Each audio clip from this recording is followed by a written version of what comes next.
Bonjour chers auditeurs, c'est All India Radio Delhi. Nous sommes le 4 janvier 2021 et vous êtes à l'écoute du service français. Voici maintenant les informations présentées par Anuj Sharma. D'abord les gros titres.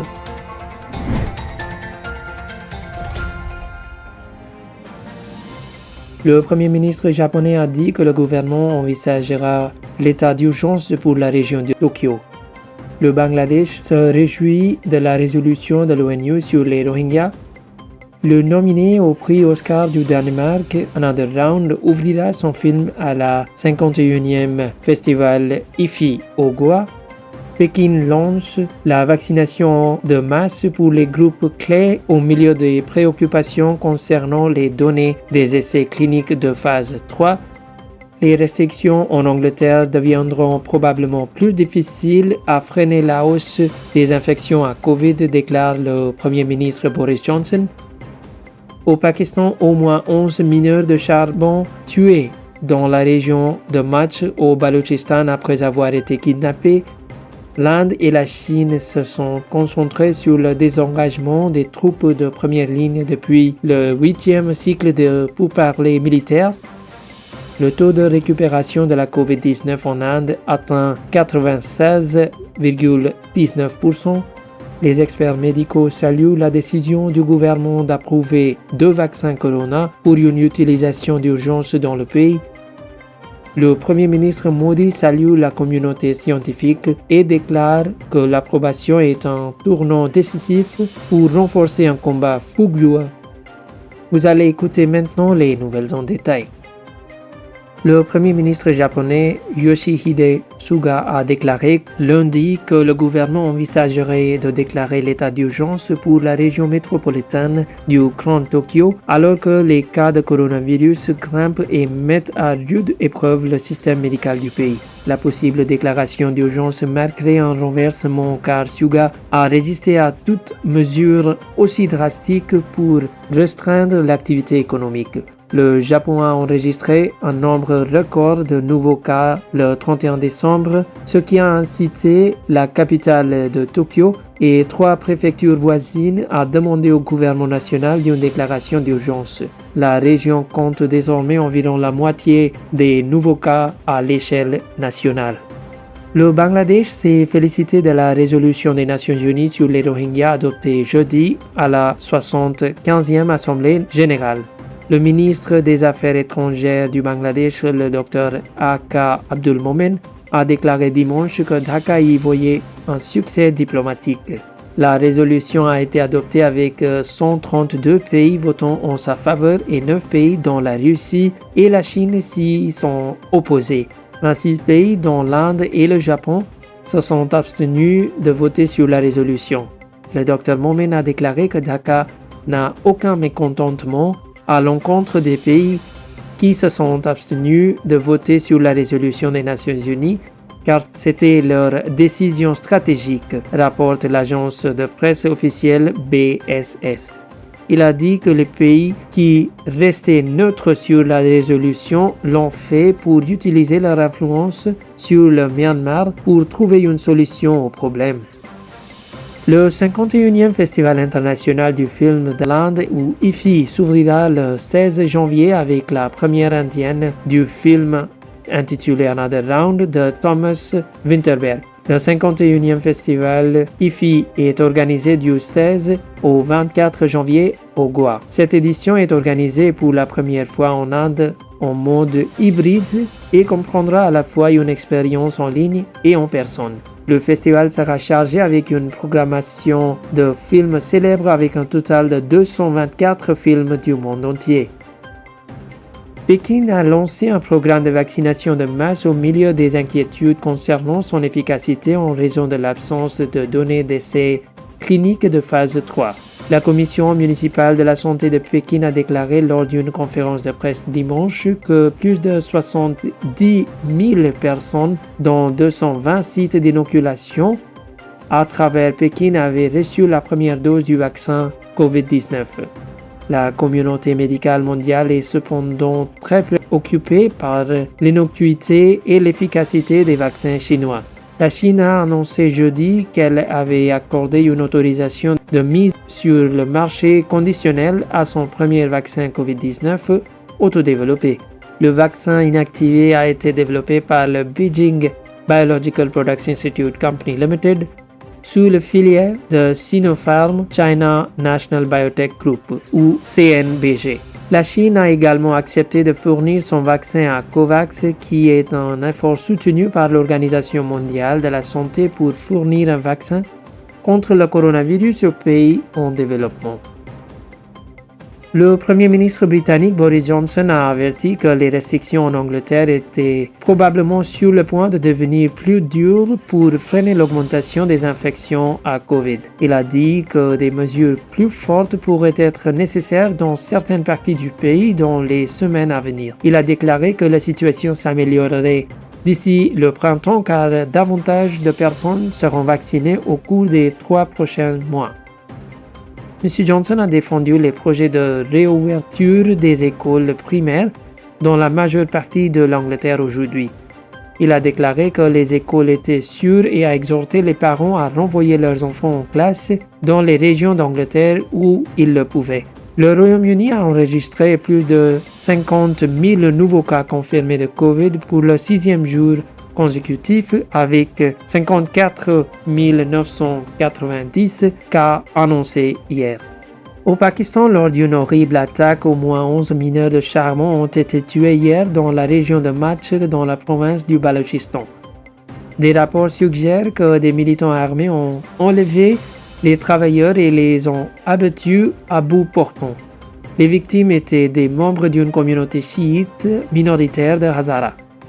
Selon certaines informations, le groupe terroriste État islamique a par la suite revendiqué la responsabilité de cette attaque.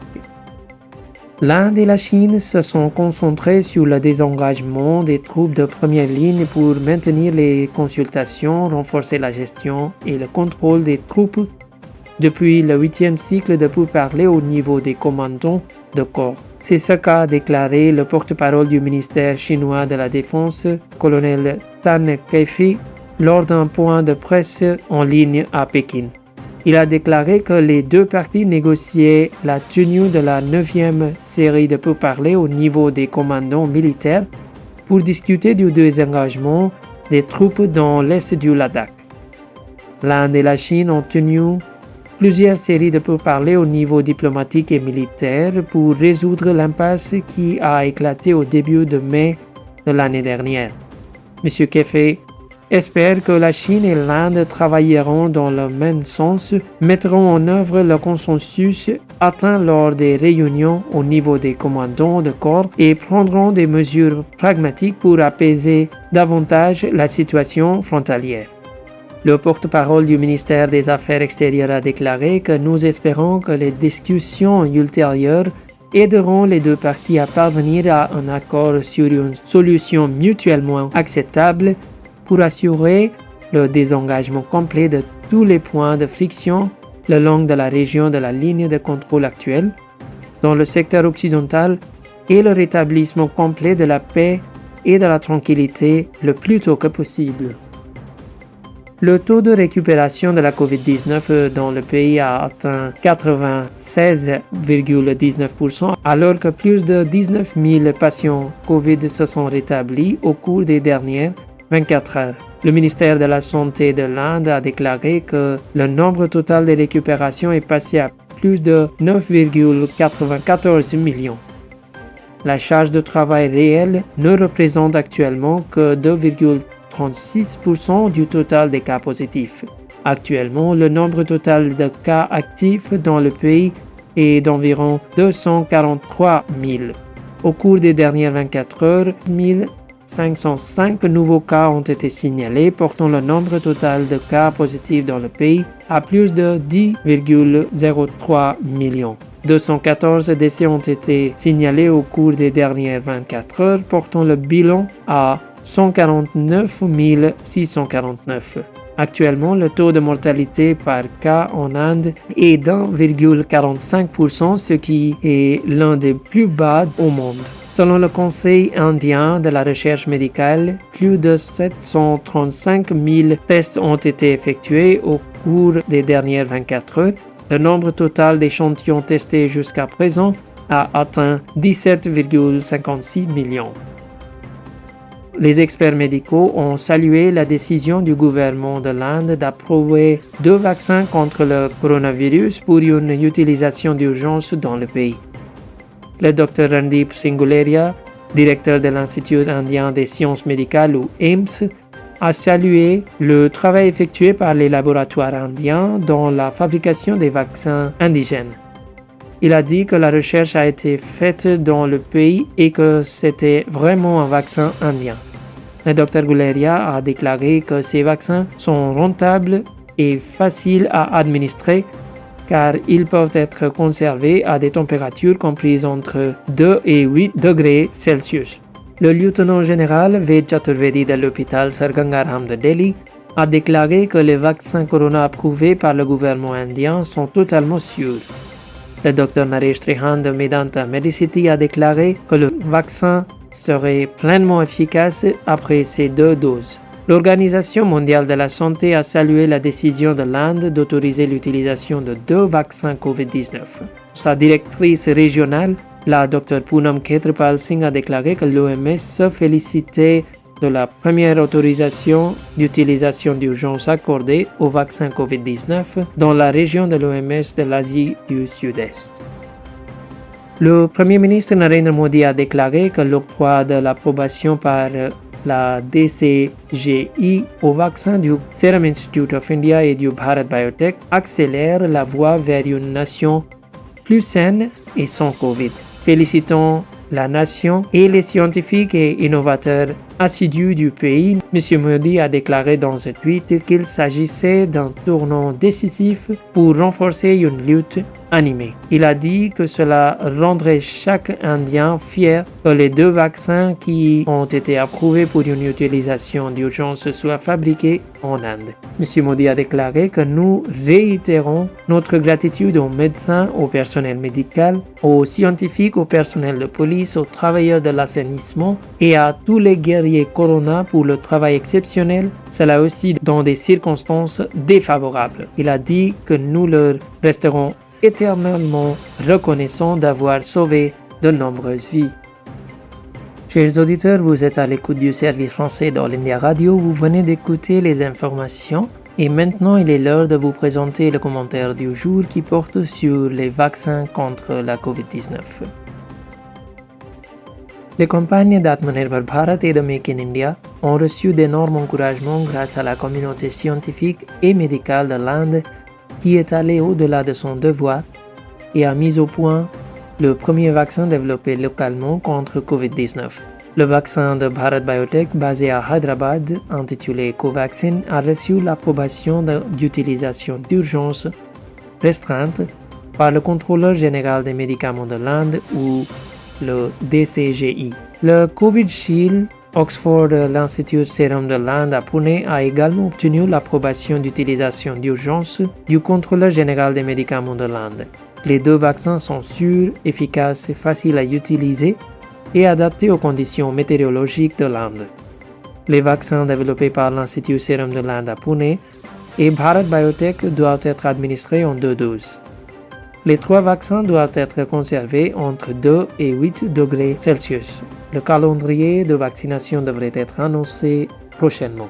Le Premier ministre de l'Inde, Narendra Modi, a appelé l'approbation par le contrôleur général des médicaments de l'Inde des vaccins développés par l'Institut Serum de l'Inde à Pune et Bharat Biotech un tournant décisif pour renforcer une lutte énergique contre la COVID-19. Dans une série de tweets, le Premier ministre a déclaré, et je cite, « Un tournant décisif pour renforcer un combat vif. Le contrôleur général des médicaments de l'Inde autorisant les vaccins de Serum Institute India et Bharat Biotech accélère la voie vers une nation plus saine et sans Covid. Félicitations à l'Inde, félicitations à nos scientifiques et innovateurs qui travaillent dur. » Fin de citation. Le comité d'experts en la matière de l'Organisation centrale de contrôle des normes de médicaments s'est réuni la semaine dernière et a formulé des recommandations concernant la proposition d'approbation d'urgence restreinte du vaccin contre le virus de COVID-19 du Serum Institute of India et de Bharat Biotech ainsi que essais cliniques de phase 3 de la société Cadila Healthcare Limited. Le comité d'experts du sujet est composé d'experts des connaissances du domaine dans les domaines de la pneumologie, de l'immunologie, de la microbiologie, de la pharmacologie, de la pédiatrie, de la médecine interne, etc. L'Institut Serum de l'Inde à Pune a présenté un vaccin recombinant du vecteur adénovirus de chimpanzé codant pour la glycoprotéine SARS-CoV-2 Spike avec transfert de technologie d'AstraZeneca et l'Université d'Oxford. L'entreprise a soumis des données sur l'innocuité, l'immunogénicité et l'efficacité générées sur 23 745 participants âgés de 18 ans ou plus à partir d'études cliniques à l'étranger. L'efficacité globale du vaccin était de 70,42%. En outre, l'Institut Serum de l'Inde a été autorisé à mener un essai clinique de phase 2 et 3 sur 700 participants dans le pays. L'entreprise a également soumis les données provisoires sur l'innocuité et l'immunogénicité générées par cet essai et les données ont été jugées comparables aux données des études cliniques à l'étranger. Après des délibérations approfondies, le comité d'experts sur le sujet a recommandé l'octroi de l'autorisation d'utilisation restreinte en situation d'urgence sous réserve de certaines conditions réglementaires. L'essai clinique en cours dans le pays par le cabinet se poursuivra. Bharat Biotech a développé un vaccin contre le virus corona inactivé à virion entier. En collaboration avec le Conseil indien de la recherche médicale et l'Institut national de virologie de Pune, d'où ils ont reçu les souches de virus. Ce vaccin est développé sur la plateforme cellulaire Vero qui a des antécédents bien établis en matière de sécurité et d'efficacité dans le pays et dans le monde. Bharat Biotech a généré des données de sécurité et d'immunogénicité chez diverses espèces animales telles que les souris, les rats, les lapins, les hamsters syriens et a également mené des études de provocation sur des primates non humaines, macaques, rhésus et des hamsters. Toutes ces données ont été partagées par le cabinet avec le CDSCO. Des essais cliniques de phase 1 et de phase 2 ont été menés chez environ 800 sujets et les résultats ont démontré que le vaccin est sûr et fournit une réponse immunitaire robuste. L'essai d'efficacité de phase 3 a été lancé en Inde auprès de 25 800 volontaires et jusqu'à ce jour, 22 500 participants ont été vaccinés à travers le pays et le vaccin s'est avéré sûr selon les données disponibles à ce jour. Le comité d'experts du sujet a examiné les données sur l'innocuité et l'immunogénicité du vaccin et a recommandé l'octroi d'une autorisation pour une utilisation restreinte en situation d'urgence dans l'intérêt public à titre de précaution abondante en mode essai clinique pour avoir plus d'options de vaccination, en particulier en cas d'infection par des souches mutantes. L'essai clinique en cours dans le pays par le cabinet se poursuivra. La société indienne Cadila Healthcare Limited a également développé un nouveau vaccin contre le virus corona 2019 nCoV en utilisant la technologie de la plateforme ADN. Cadila a lancé un essai clinique de phase 1 et 2 en Inde chez plus de 1000 participants qui est en cours. Les données provisoires suggèrent que le vaccin est sûr et immunogène avec 3 doses lorsqu'il est administré par voie intracutanée. En conséquence, le cabinet a demandé l'autorisation de mener un essai clinique de phase 3 chez 26 000 participants indiens, ce qui a été recommandé par le comité d'experts en la matière. La pandémie de coronavirus a soulevé de nombreux défis et opportunités.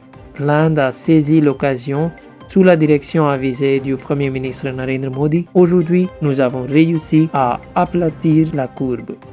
Vous venez d'écouter le commentaire du jour rédigé par Kaushik Roy et traduit par Savita Taneja. Chers auditeurs, c'est All India Radio Delhi et nous venons à la fin de notre programme d'actualité. Merci.